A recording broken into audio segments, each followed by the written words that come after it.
بسم اللہ الرحمن الرحیم۔ السلام علیکم ورحمۃ اللہ وبرکاتہ۔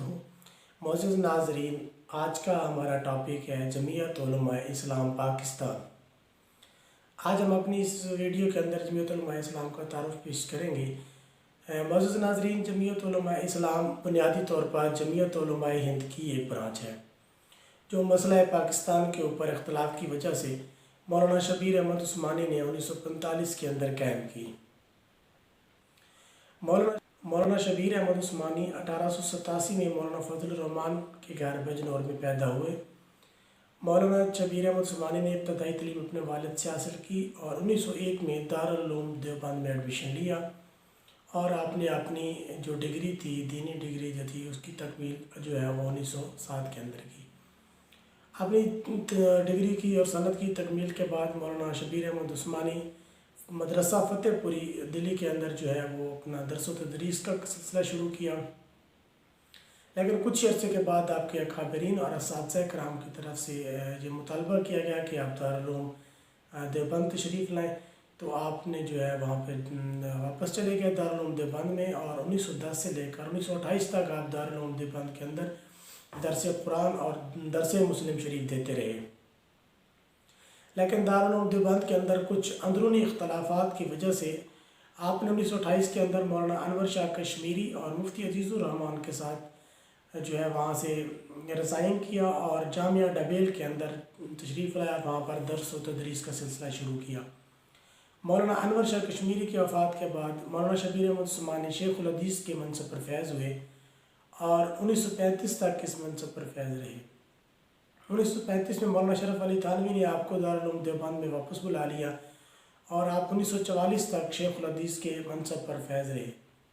سیاسی طور پر مولانا شبیر احمد عثمانی جمعیت علماء ہند سے منسلک تھے اور ان کی مجلس عاملہ کے ممبر بھی تھے۔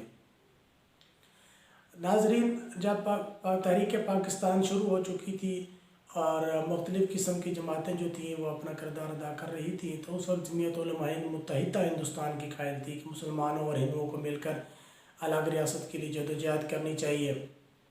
جبکہ مسلم لیگ کا مطالبہ تھا کہ مسلمانوں کے لیے الگ ملک ہو جہاں پر وہ اسلامی اصولوں کے مطابق اپنی زندگی گزار سکیں۔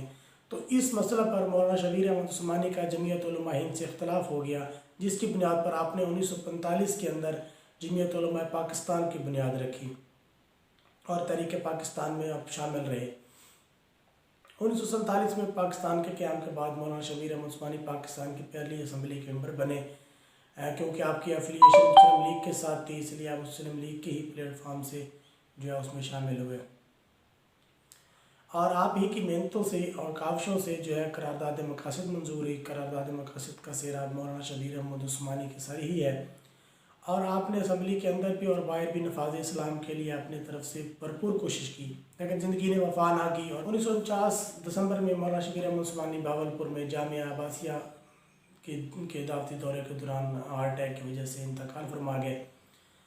مولانا شبیر احمد عثمانی کی وفات کے بعد جمعیت کو کچھ عرصہ کے لیے جو ہے وہ بیک پہ چلی گئی، لیکن اس کے بعد مفتی محمود، مولانا غوث ہزاروی، مولانا عبداللہ درخواستی، خواجہ خان محمد، مولانا عبید اللہ انور اور اس طرح کے جو اکابرین تھے، انہوں نے جمعیت کو پھر جو ہے وہ منظم کیا اور جمعیت کے پلیٹ فارم کو سیاسی طور پر فعال کیا۔ اسی لیے کہ 1956 کے آئین کے اندر بھی کی جو تھے اس کے اوپر بھی جمعیت کے اکابرین کا بڑا کردار ہے۔ 62 کے آئین کے خلاف جو اتنی جو ہے وہ تحریک چلائی گئی، اس میں بلکہ وہ چلائی جامعہ شرفیہ میں گئی، اس میں بھی جو ہے جمعیت کے اکابرین شامل تھے۔ 1962 میں جو خان انتخابات کروائے، ان میں بھی مولانا غوث ہزاروی اور مفتی محمود صاحب جو ہے وہ پارلیمنٹ کے ممبر بنے۔ اس طرح 1973 کے آئین میں بھی مولانا غوث ہزاروی اور مفتی محمود جو پارلیمانی کمیٹی بنی آئین سازی کی، اس میں شامل تھے، اور 1973 کے آئین بنانے میں اور اس میں اسلامی دفعات شامل کرانے میں بڑا اہم کردار ہے۔ اسی طرح جنرل ضیاء الحق نے 1977 میں جب جنرل ضیاء الحق نے مارشل لا لگایا تو جمعیت کے جو اکابرین تھے وہ بھی جو ہے کابینہ میں شامل ہو گئے، لیکن 1980 کے اندر جا کے جمعیت کے جو اکابرین تھے انہیں احساس ہو گیا کہ جنرل ضیاء الحق اسلامائزیشن کی طرف نہیں جا رہے، تو انہوں نے علیحدگی اختیار کر لی، لیکن یہاں پر جمعیت دو حصوں میں تقسیم ہو گئی۔ ایک حصہ جو ہے وہ عبداللہ درخواستی گروپ بن گیا، اور ایک جو ہے